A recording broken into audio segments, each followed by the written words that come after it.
Alabama is just one of those schools that feels like they're good at everything. Football just made the college football playoff, and now basketball is in the Final Four. The Crimson Tide had a good season. They had the best offense in the country, although the issues for them were definitely on defense. They were able to overcome that in the tournament and really did all season. Alabama finished second in a pretty good SEC, but didn't spend very long in the SEC tournament. Luckily, that didn't matter. They got an at-large bid and are now in the prized Final Four. Alabama's had some really great teams over the last few years, and finally they made it to the Final Four. Funny enough though, this isn't even like the best team Nate Oats has had. So much of Alabama's success has to go to Nate Oats. He's been fantastic in Tuscaloosa. He previously spent 4 seasons as the head coach at Buffalo, where before that he was an assistant under Bobby Hurley after being a head coach at the high school level. Not only did Oats take them to the NCAA tournament for the first time, but he did so in 3 of his 4 years as the head coach. In 2018, they were a 13 seed and beat 5 seed Arizona by 21 in the round of 64. Then the next year, they beat 11 seed Arizona State as a 6 seed in the tournament. Buffalo was good that entire season, and that really led to Oats going to Alabama. It certainly wasn't an immediate turnaround for Oats at Alabama. In year 1, Bama was just 16-10 and 8-10 in the SEC, but better times were right around the corner. Alabama made a huge jump the next year, going 26-7 and 16-2 in the SEC to finish first in the conference. Their only losses were to number 18 Missouri and number 20 Arkansas. Alabama was a clear buzzsaw. That team alone had 3 future NBA players on it: Josh Primo, Herb Jones, and Keon Ellis. Bama was good, and they won the SEC tournament before getting a 2 seed in the NCAA tournament. They went on to beat Iona and 10 seed Maryland to advance to the Sweet 16, where they lost in overtime to eventual Final Four team 11 seed UCLA. The next year wasn't as good for Bama. Ellis was still there, and so was future NBA ballplayer J.D. Davison. The Tide were ranked as high as number 6, but surely weren't as good, and lost in the first game in the SEC tournament to Vanderbilt. They still made the big dance as a 6 seed, but lost to an 11 seed Notre Dame in the round of 64. Of course, they returned to their winning ways in the 2022-2023 season. They won the SEC in the regular season, as well as winning the SEC tournament, and made another run to the Sweet 16 after earning a 1 seed and beating Texas A&M Corpus Christi and number 8 seed Maryland before falling to eventual tourney runner-up San Diego State in the Sweet 16.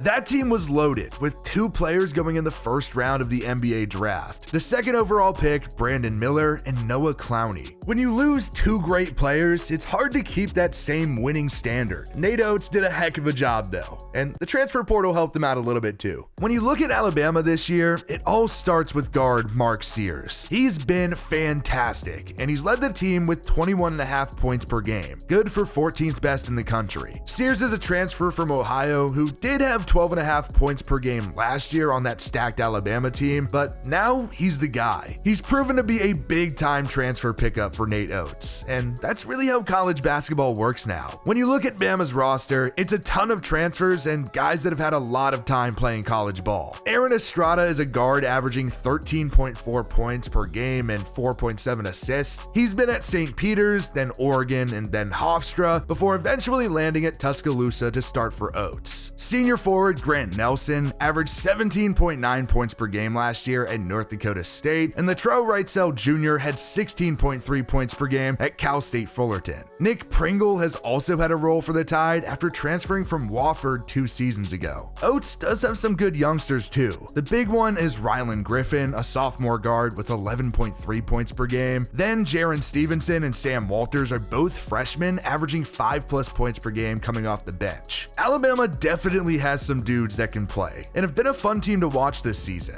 Alabama didn't have a very easy non-con schedule at all. They were 8-5 heading into the SEC slate, but it's not like it was bad losses. Other than Ohio State, it was 4 teams that made the tournament. Elite 8 team Clemson, then number 4 Purdue, number 8 Creighton, and number 4 Arizona. It was a tough stretch, but you could definitely argue that it prepared them well for SEC play. Alabama looked really good. They were 8-1 and later 11-2. The offense was absolutely incredible, although the defense was just straight up hard to watch. In a way, they were simply the reverse UVA. If you were to combine Bama's offense and UVA's defense, you might have the best team in the country. If you combine Bama's defense with UVA's offense, well, you probably have the worst team in the country. That was just how it was for Bama, and somehow it was working. But then the Tide kind of fell apart down the stretch. They lost 3 of their last 5 games before the NCAA tournament, including to Florida in the SEC quarterfinal. You always want to peak at the right time or be hot going into the March Madness tournament. Bama just wasn't. But looking back, I guess it really didn't matter. Alabama got a 4 seed in the NCAA tournament and had to face off against 13 seed Charleston in the round of 64. They had won the CAA in the regular season as well as the CAA tournament for the 2nd straight year. Last year, they lost to eventual runner-up San Diego State, and this time around, it was Alabama. It was quite the high-scoring game, which is what you'd kind of expect from the best offensive team in the country. Bama won 109-96. They were up 17 at the half, and Charleston did play better in the second, but it was just such a big lead to come back from. At one point, Alabama led by as much as 31 points. Mark Sears played out of his mind in that game. He had 30 points and went 9 of 13 and 9 of 11 from the free throw line. That set up a matchup against 12 seed Grand Canyon, who was just coming off of an upset win over West Coast Conference champ St. Mary's. Again, it was Mark Sears doing his thing. He ended up scoring 26 points and had 12 rebounds. But Mohamed Diobati was an unexpected hero too. He scored all of his 9 points in the last 6 minutes of the game, which was huge after the loss of Latrell Wrightsell due to a head injury. The Crimson Tide were up 8 at the half and won 72-61 to make the Sweet 16 for the 3rd time in the last 4 years. After back-to-back wins over double-digit seeds, Alabama had to be feeling pretty good about themselves. But a massive task was coming against 1 seed UNC.